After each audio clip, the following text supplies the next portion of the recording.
what are we going to do? They got another thing coming. This is not what we believe is the presumption of innocence.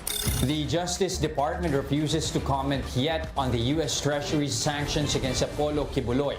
The agency says it will first verify the information and seek advice from American experts. Hindi naman ito mabilis eh. Marami pang mangyayari dito.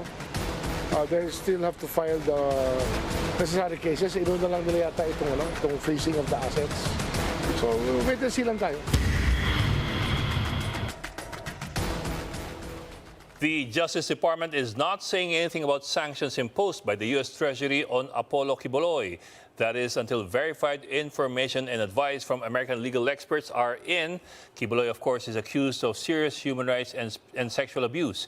So will the religious leader, who is also the spiritual advisor of many Filipino politicians, have his day in court? We discuss in this episode of The Chiefs.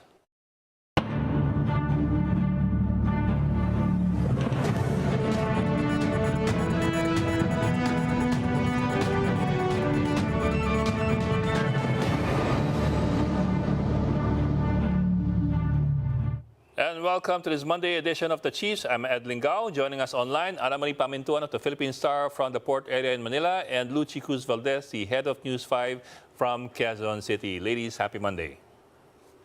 Happy top of the week. Okay. Masyadong masaya si Lucy for Monday. What's your... Siyempre, start of the week. Kasi weekend ka na, sa'yo na yun eh. Sa akin yung start. We gotta start off on the right foot. Yeah. It's a glass half empty, glass half full situation. Exactly. I mean, what's your banner story tomorrow? Yung House, siyempre, mukhang happy na sila. Pinasa na nila on second reading yung Maharlika investment. Nahabol ng second reading? Ng wealth fund. Nahabol ng second reading? Second reading na. Yeah. Reading, that yung third reading is normally formality na lang. So sigurado Yeah. na. And the president does not have to certify it anymore as urgent kasi 3-day, pasok pa dun sa this week eh. Oo nga. Friday pa yung last day ng session eh. Well, sabi naman niya, kailangan natin ng investment pero let's wait now for, mahirap naman daw magdebate, hindi pa natin alam yung final version. So we'll be waiting now for the Senate to make nagbago rin eh, no? Dami rin binago eh. And also final amount ng fund, diba? Yeah, and also you also do want to engage in debate so that you help to form the final version. You don't Actually, you don't debate after there's a final version. Actually, that's the good that's coming out of this, diba? Yeah. Na pinapakinggan nila at least ang public opinion ngayon, diba? Yeah, that's the good thing about it eh. In fact, general sentiment naman na kailangan talaga natin ng investment on. I think we all agree that there is need for but again, devil in the details, question of when and by whom. Yeah. And surprise, one of the major opponents of the bill, si Congressman Paul Daza, kanina said that he's now supporting the bill as is amended. Bakit daw? Dahil sa pension funds, di ba, tinanggal na? Yeah. Tapos, he says there are enough safeguards already in the bill in its present form. On the other hand, Chief President Legal Counsel, Enrile naman ang siya naman, dahan-dahan muna kayo. Hinay-hinay. Pero, Ami, sabi niya, it's more for the protection of the president. Kasi baka daw ikasira niya, di ba? May katwiran na. Yeah. Well, that among many other things, of course, also over the weekend, may lumabas na desisyon yung Treasury Bureau ng US with regard to Pastor Apollo Quiboloy, as we talked about in the introduction. And there do seem to be repercussions there locally, and that's what we will also be discussing when we get back from this break. So do please stay with us. We will be right back.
Welcome back to the Chiefs on One News. More than 40 people, including Kingdom of Jesus Christ founder and leader Apollo Quiboloy, face sanctions from the U.S. Departments of State and Treasury. That is over allegations of corruption and human rights violations. How does the Philippine justice system figure in all of this? We ask former UP College of Law Dean Atty. Pacifico Agabin. Sir, magandang gabi and welcome to the Chiefs. Good evening, sir. Evening, Attorney. Good evening, everyone. Thank you, sir, for joining us tonight. We really appreciate it. Sir, of course, everybody's talking about yung decision ng Bureau of Treasury ng US, which is to freeze the assets. But the other element there that people are considering is sooner or later darating yan sa extradition petition. And I think that's the bigger story that people are watching out for. In the end po, what are the primary considerations when it comes to making a decision on whether to extradite or not in the Philippine case? Ang importante pong may isipin natin ay yung freezing ng accounts ni Pastor Quiboloy is different from yung sinasabi nilang violation of human rights. Apo. Kasi po, yung freezing of accounts, hindi naman gagalawin yung mga accounts ni Pastor sa mga bangko eh.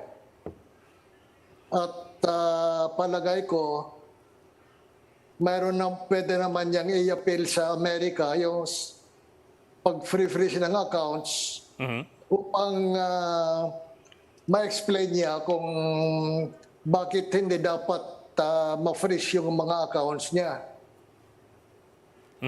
Ngayon, yung violation of human rights, yun po ay a different proceeding which is criminal in nature. And therefore, it requires due process proceedings. Kaya po, yung sa atin naman, mayroong katumbas yung freezing ng accounts. Dito sa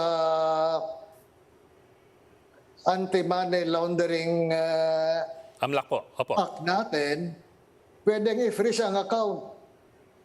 Subject to appeal before the Court of Appeals. Yung Anti-Terrorism Act. Pwede rin i-freeze ang account eh. Also subject to appeal. Kaya po, yung kay Pastor, pwede niyang i-appeal yung kaso niya doon sa Amerika. Ang sinasabi po, attorney, ng mga lawyers niya ay parang hinusgahan na raw siya nang hindi pa nadidinig ang kaso by sanctioning him. Yun din po ba ang basa nyo?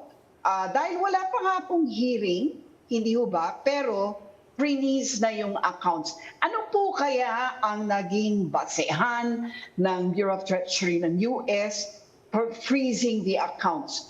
Or ito po ba yung resulta nung yung global Magnitsky ba na, di ba, ipinapataw sa mga violators ng human rights?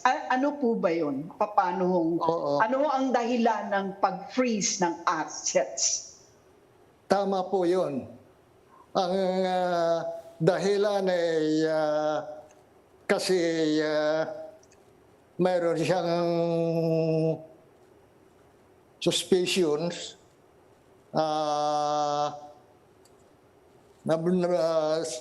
nabigyan ng yung sinasabi ng Federal Bureau of Investigation na involved siya sa violence against human trafficking and therefore Rape? Hindi niya dapat magamit yung mga pondo na yan for violating human rights. Pero I'm sure na mayroon naman siyang procedure upang maka-appeal si pastor doon sa mga husgado ng Amerika. Kaya Pero paano ho yan? Naririto siya. Kailangan niya magpunta ron, hindi ho ba? hindi naman po. Pwede ho magpatuloy. Meron naman Kahit siyang mga nandito. abogado sa Amerika na very willing and able to prosecute his case and appeal before the courts in the United States. Yes, sir. Pero So sir, kailangan po ba ng extradition? Kailangan bang ma-extradite? Hindi naman. Ibang proseso naman po yung extradition. Kasi yung extradition, kailangan mag-request ng Amerika ng extradition dito sa Pilipinas. Kaya extradition is a political act eh.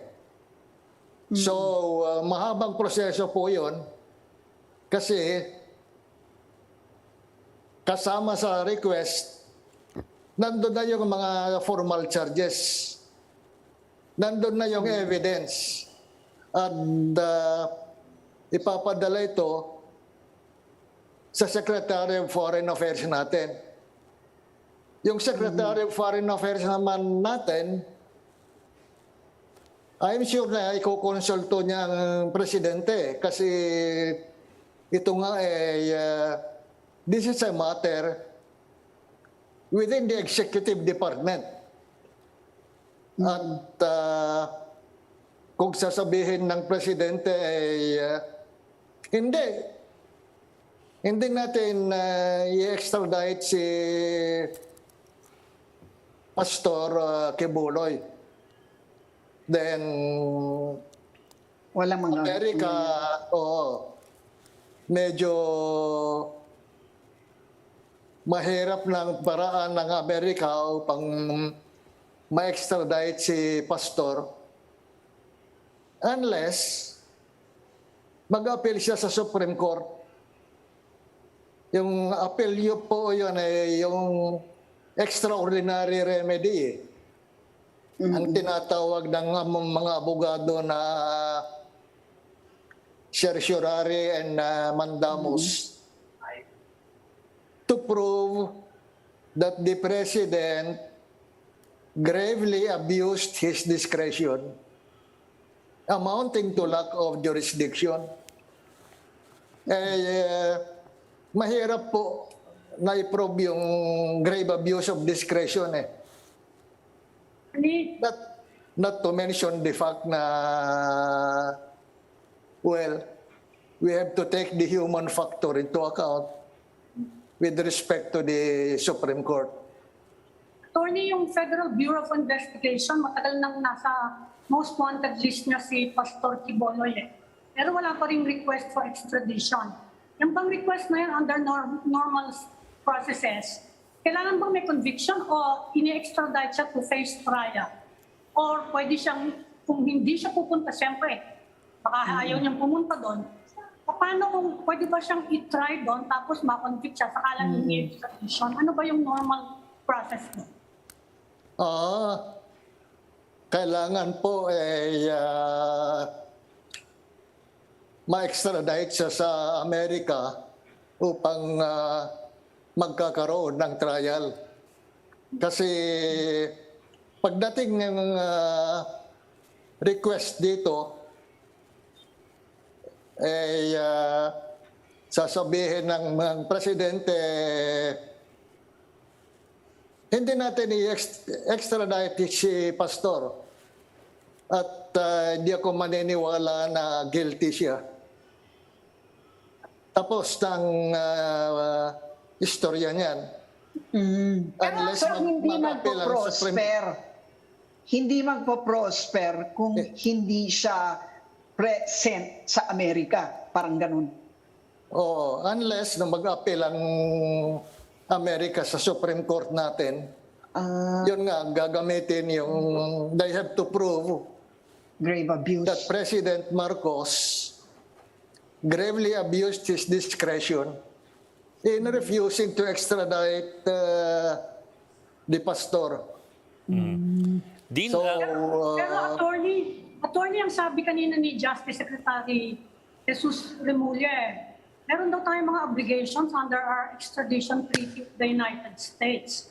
Madali bang tanggihan yan kung magre-request nga sila at sinabi nyo nga, pag nag-request, meron nang ipapadala yan na charge sheet sa mga evidence na tending to prove na dapat nga siyang i-extradite. Ano ba yung mga obligations natin under the treaty? dapat po, ayun, yung evidence na yon upang malaman ng presidente kung talagang malakas ang evidence or not. Kaya usually po, ang ginagawa ng presidente sa mga sitwasyon na ganyan, refer niya yung evidence sa Department of Justice upang ma-evaluate ang Department of Justice kung gaano kabigat yung evidence na yon. Kaya maantayan natin kung magre-request ang Amerikas na ma-extradite si pastor o hindi. pero Dean, ano po yung level o yung threshold by which one makes a decision kung extraditable o hindi yung isang tao? Is it prima facie? Is it probable cause, which is more, I don't know, almost the same thing? Or is it more? Ano ho ba yung mga ano yung mga elemento? Ano yung pagbabasehan ng RTC, for example, o ng SOF o ng SFA? Ang nababasa ko lang po sa dyaryo violation of human rights. Yes, sir. No, Dean, I mean po, Gusto kong sabihin, siguro, Apo.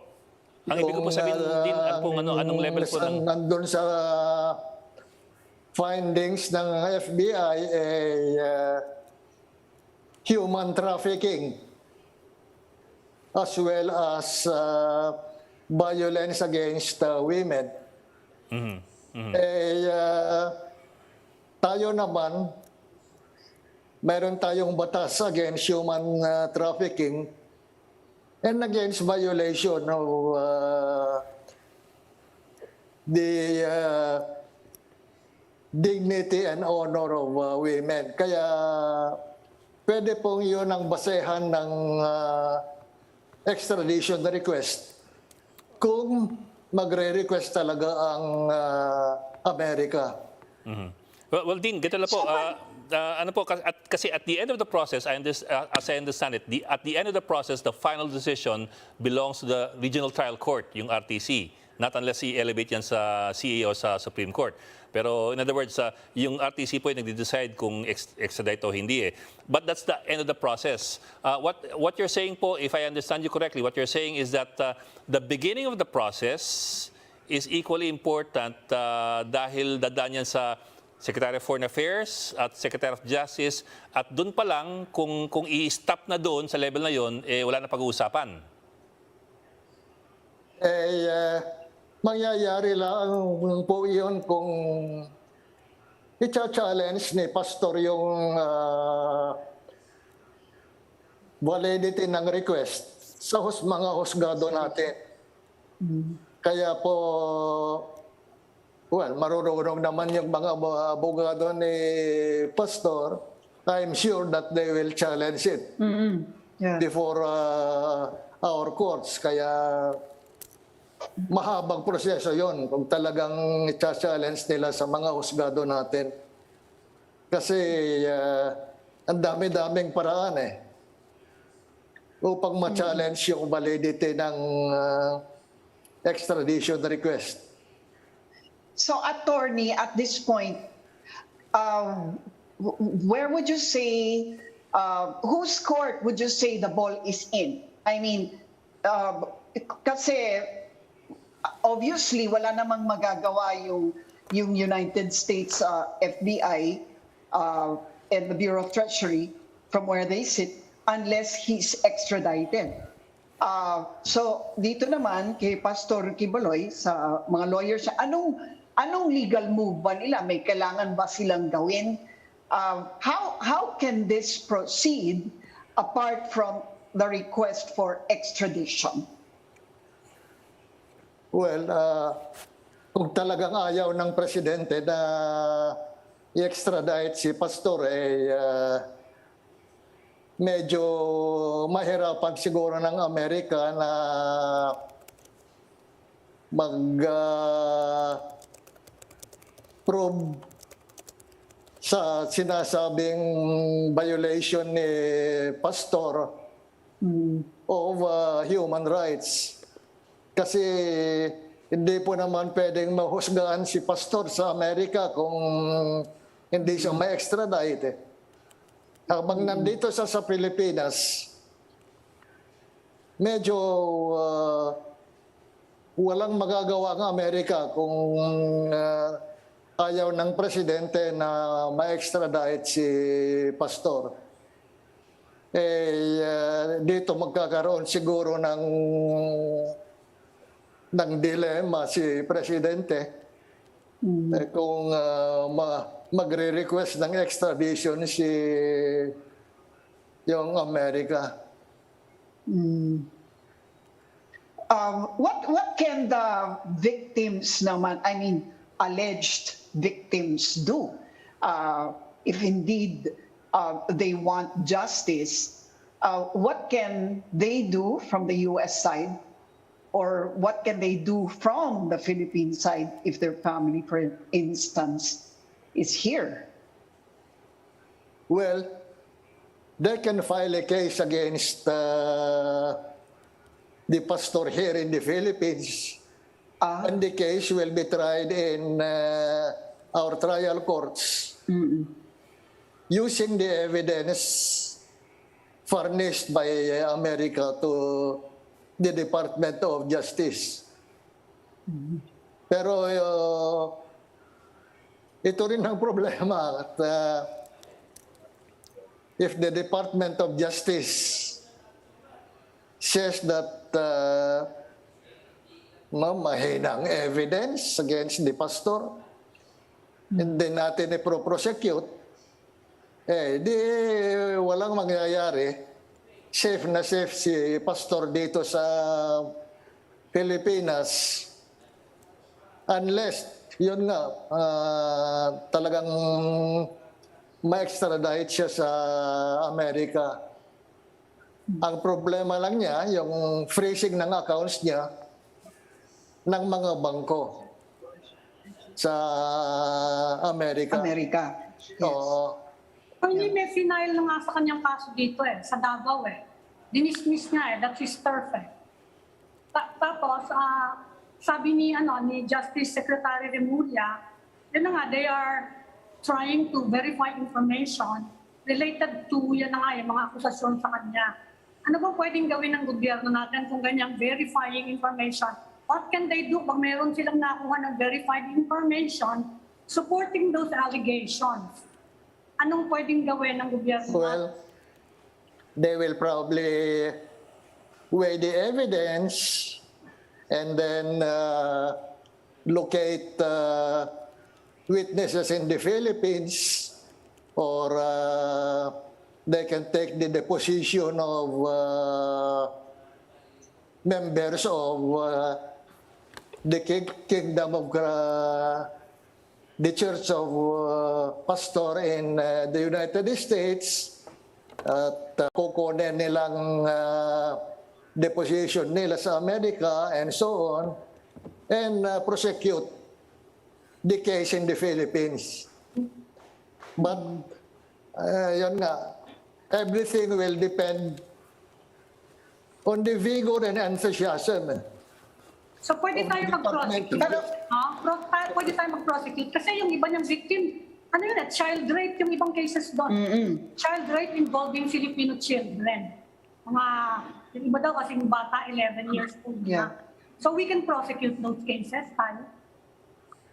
Victims human trafficking Child rape. o Child victims Child sa rape rape? po. Child rape po. Child rape. Yung rape Pero po nangyari yung crime sa abroad. Oo. Yes. Ami. Oo nga eh. Yung rape Hindi dito ay ibang krimen yun eh. Oh, That is not violation of human rights. human yes. rights. Oo nga. Mabigat na evidence po ang kailangan sa rape. Kasi sasabihin lang ng mga witnesses ng pastor, they submitted voluntarily because it involved consensual sex. 11 years old siya. Therefore, Pero bata eh. Bata. 11 years Bata po. old. Oh. They're 11 years Statutory, old. sir. Statutory rape. Sorry? 11 years Statutory old rape yun. po. Mga 11 years old, mga minors po. Di ang alleged victims ng rape. Ang problema po yun kung mahanap nila yung mga victims na yun Kung mahanap nila at talagang he had committed rape on 11-year-olds, siyempre, he will be convicted of rape. Hindi violation of human rights lang kung hindi rape. At mabigat naman na purasa yun. Kaya lang Pero po, nasa Amerika po yung mga yun. So may magagawa po ba dito ang gobyerno? Wala naman po, hindi ba? Because the crime in the US. o if the crime was committed in the United States, wala bang jurisdiction po ang mga husgado natin na mag-trial ng rape committed in the United States. Alright. Kailangan na doon siya ma-prosecute sa Amerika mismo. Yes. Pero hindi dito sa Pilipinas. Yeah. Dean, pahabol lang ako ng isa pong tanong. We're almost out of time, so habol lang po ako isang tanong. Going back to extradition, yung tanong tungkol sa extradition, as you said nga, it is a political decision in the end. Well, actually from start to end, it is a political decision. However, si Pastor Quiboloy is also the spiritual advisor of a lot of Filipino politicians. Is there any reason to be concerned or to worry na baka maapektuhan yung pagdidesisyon na yan by the fact na the pastor is very influential in political circles? Siyempre po, malakas ang impact dito sa image ng Pilipinas. Kaya sinasabi ko kanina na medyo baka mayroong dilema si Presidente na mag-decide dito. Kasi ayun nga, he is trying very hard to refurbish the image of the Philippines before the international community. At the same time, ang dinig ko mukhang malaki ang suporta ni Pastor kay Presidente ng mga kampanya Kaya dito talaga magkakaroon ng dilema si Presidente.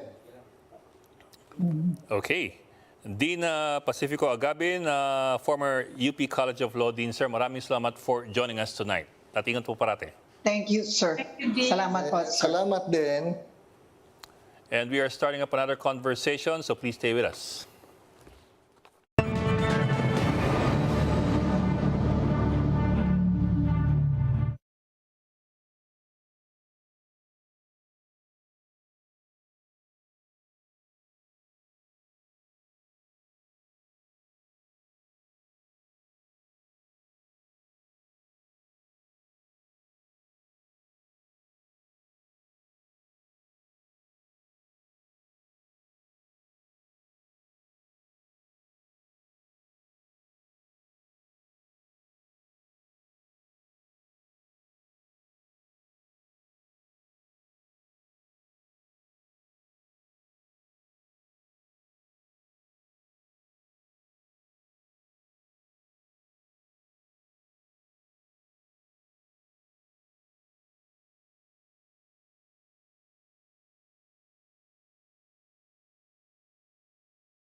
And welcome back to the Chiefs on One News. Joining us now is Congressman Paul Daza, House Deputy Minority Leader. Sir, magandang gabi and welcome back to the Chiefs. Good evening po. Magandang gabi sa inyo lahat. Good evening, sir. Evening, sir. Yes, sir. Well, of course, we do want to talk to you about the Maharlika Wealth Fund and the Maharlika Investment Corporation. Pero sir, just to be clear, kasi I'm hearing two different things. There are those who are saying na nag-second reading na napagbuto na sa second reading, pero there are also those who are saying na hindi pa, na meron pang interpellation tomorrow. Ano ho talaga yung final? Napagbutuhan na ba yung second reading o hindi pa ho? Ay, hindi pa ho. In-sponsor na ngayon yung Maharlika bill sa floor. So we're now in what you call the period of sponsorship and debate. So ongoing, nag-debate na, nag-questioning or interpellation kanina. At meron pa mga nakalista, at least another 3 or 4 nakalista na maki-questioning bukas. So hindi pa kami nabubutuhan on second reading. Okay, sir. At least that's clear, sir. Now, the other question, sir, from me is this. I was listening kanina, at least in part, dun sa debates, interpellations. And you also interpolated on the floor. And if I heard you correctly kanina, you were saying that all your concerns have been addressed, and that if it comes to a vote already, you have already decided to support the bill as is presented now on the floor. Could you tell us what exactly was it that molded you or changed your mind in that direction? Because, well, first, they took out a source of funding for Maharlika, GSIS, SS, and the national budget. So, meaning, may iwan na lang is Land Bank, BP, and part of the BSP. Yes. Second, the independent directors originally the original two independent appointed by the president. They now appointed 4 independent directors and not appointed. They don't have to be appointed by the president. Third, the chairman of the board of directors in the original bill had the president as chairman. So now it's the DOF secretary. So I think there will be definitely less politics, because historically the DOF secretary is a technocrat, a finance economic expert. 4, 20% of the net profit will now be earmarked to social welfare or social services program. And then Ayuda. Pwedeng gamitin for yung mga usual social services. That's number 5 that I think made it even better is the criminal sanction, merong penal provision for mismanagement of the funds. Naglagay ng mga penalty at jail time. Jail time ka, nakalagay doon. So maraming improvement na I think made the bill much better.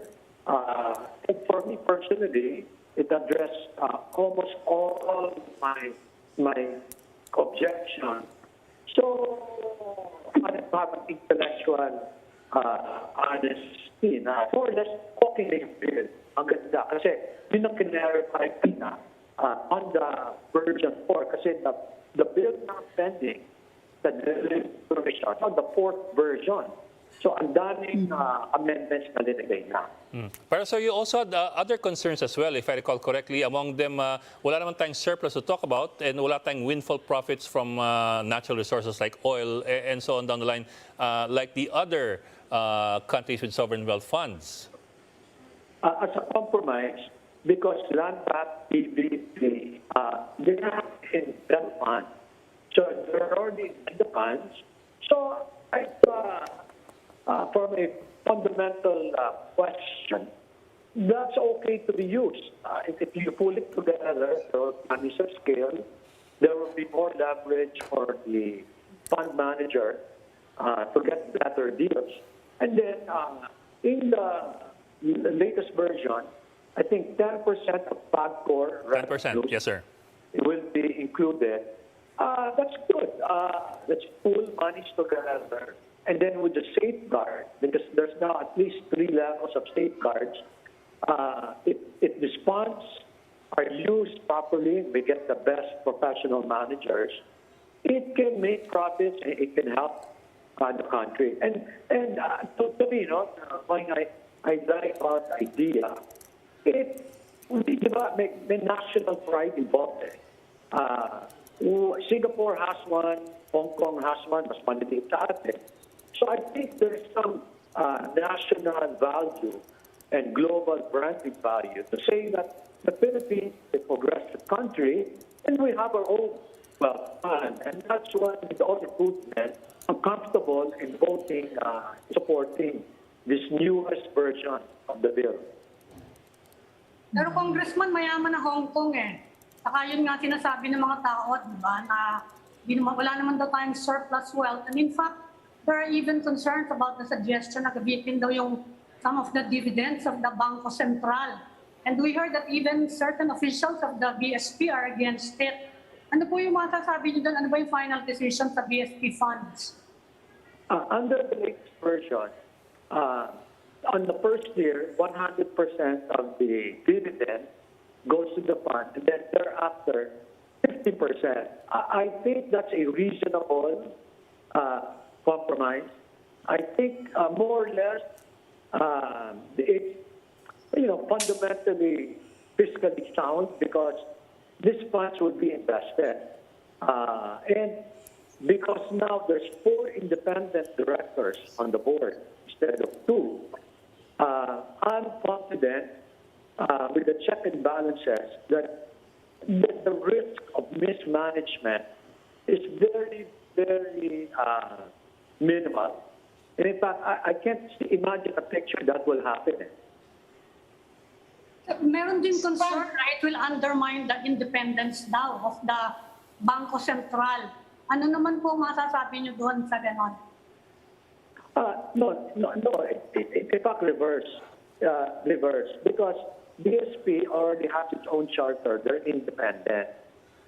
The only difference now is part of their dividends or yung kinikita nila, the money they make, will be included in this investment fund. So we're not putting any politician or anyone sa BSP. It's the other way around. Ang BSP ang magkakaroon ng representation sa board of directors ng Maharlika Fund, di ba? There's no I don't see any undue influence of BSP because wala namang pinagkaiba within BSP. Pero paano nga kung ayaw mag-participate ng BSP dito sa fund in the first place? Ayaw nilang ipagamit yung dividends nila. Well, nasa kanila yon, but nasa kanila yon because they're more or less independent. They should speak up. But the version now is more or less 50% of the profits in future years will go to the fund. So nasa kanila yon, executive decision yan ng BSP. Congressman, marami nagsabi na it's disturbing now how they had pushed for something as big as a sovereign fund, wealth fund.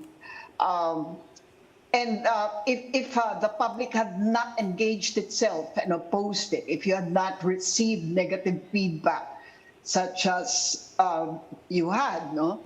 Ay baka naipasa ito. Your comments on that. Na parang you were making it up as you go along, in short. No? It proved that the congressmen or the proponents of the bill were making it up as they went along.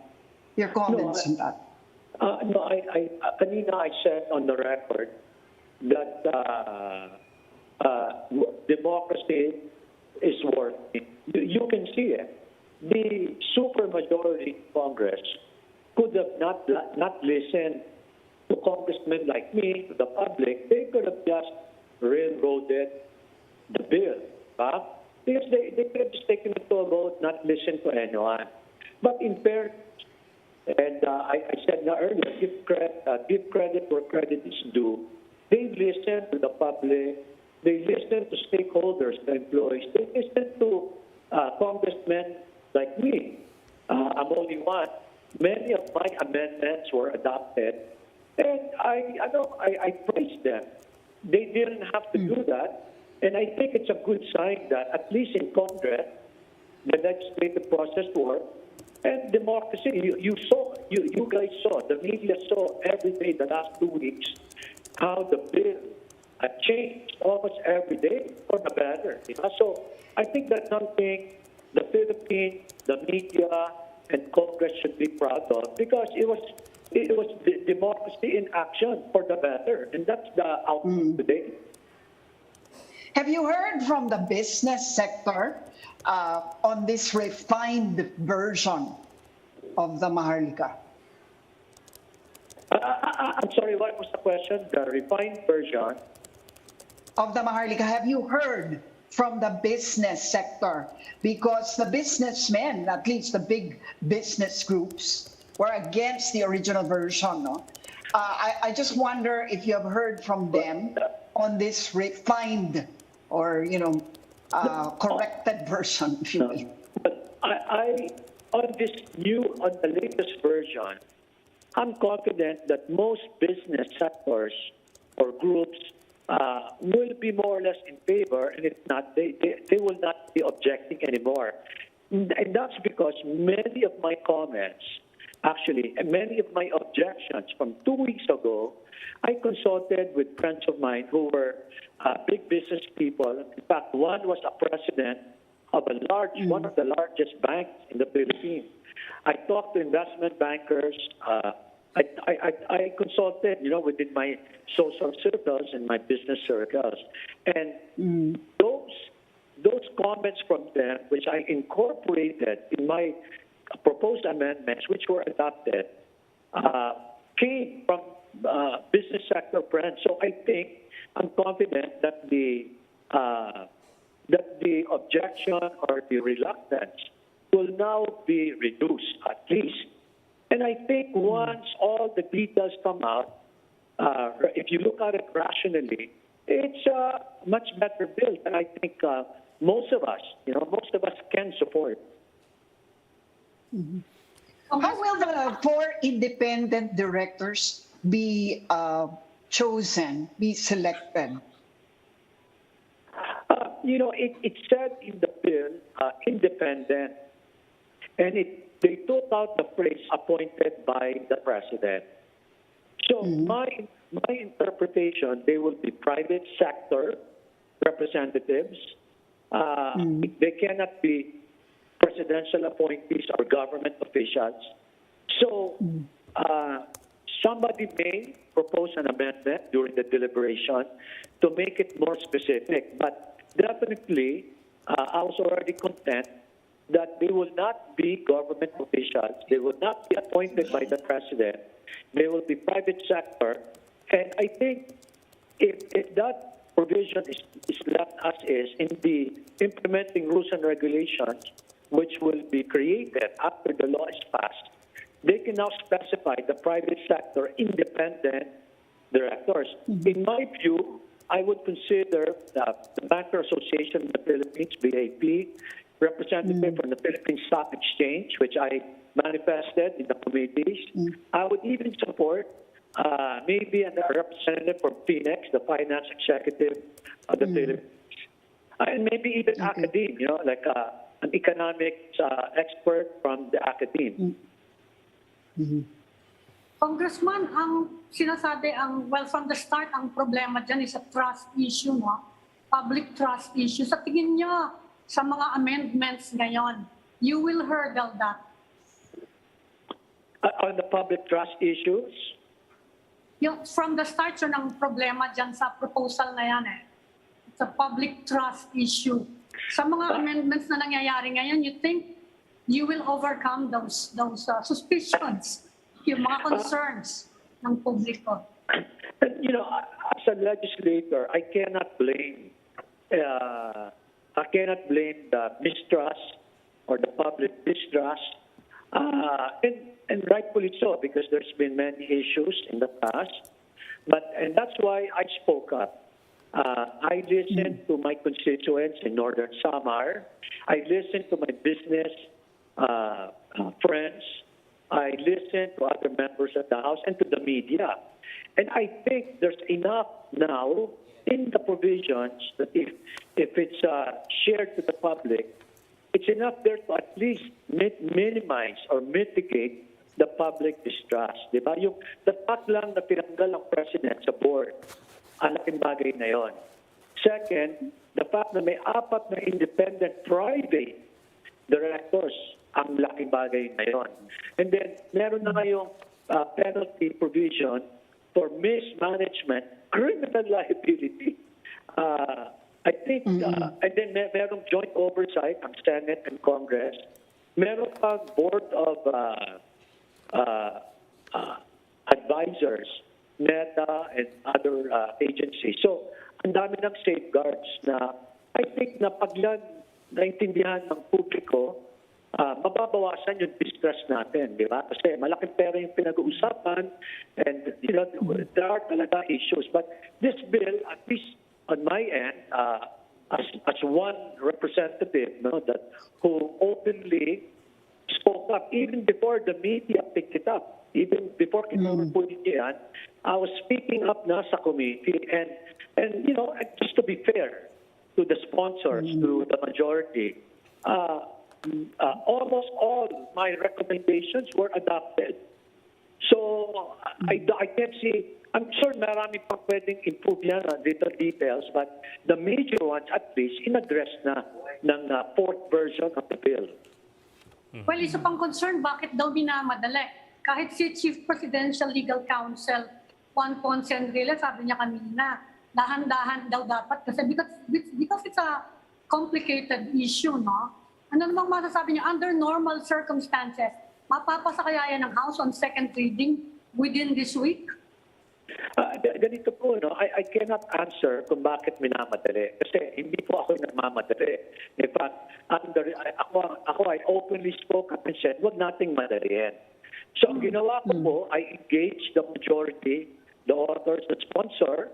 I engaged them to be constructive, to improve the bill. Because at the end of the day, as I mentioned, the majority prevails. Diba? Pwede nilang i-fast track talaga yan. So, na bumagal ng konti, in-improve, and as I said na publicly, on the floor, na I intend to vote yes for it. Kasi na-address na yung mga major issues. Now, whether papasa or hindi, I'm sure papasa yan because it's the will of the majority and that's the way it works in the House and in the Senate and in democracy, di ba?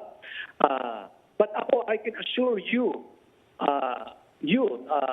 the chiefs, di ba, all 4 of you, the listening public, na we can go line by line, ang dami ng improvements na ginawa. As I mentioned, the major ones, SSS, GIS, wala na. Wala na yung national budget. Wala na ang president's board. Diba? Yung mga independent directors, dumami na.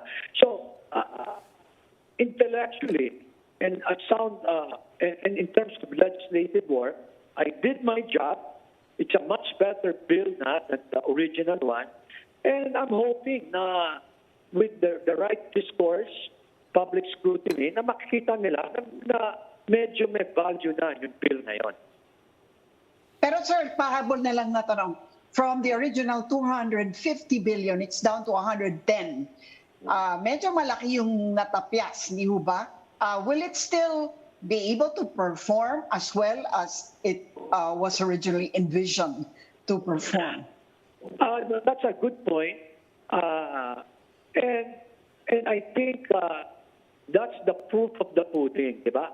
Kung kunyari na lang natin sabihin na lang natin, mayroong distrust, may corruption, may mga hidden agenda.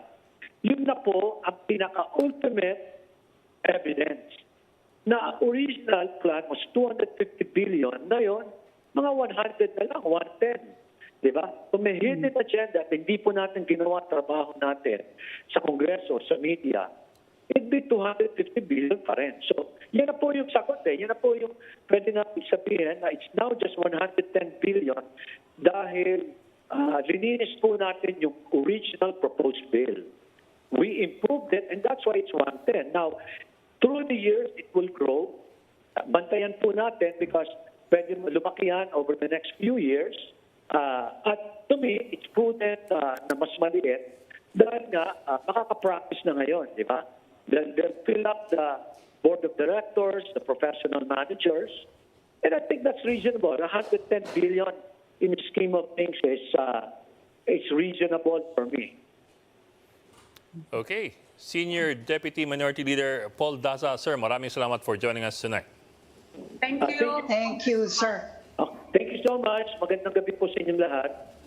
Good evening po. And that's it for the Chiefs for this Monday. We hope to discuss it. We'll keep the conversation going. I'm Edlin Gao. I'm Ami Pamintuan of the Philippine Star. I'm Lucy Cruz Valdez of News 5. We are One News, all sides, all the time.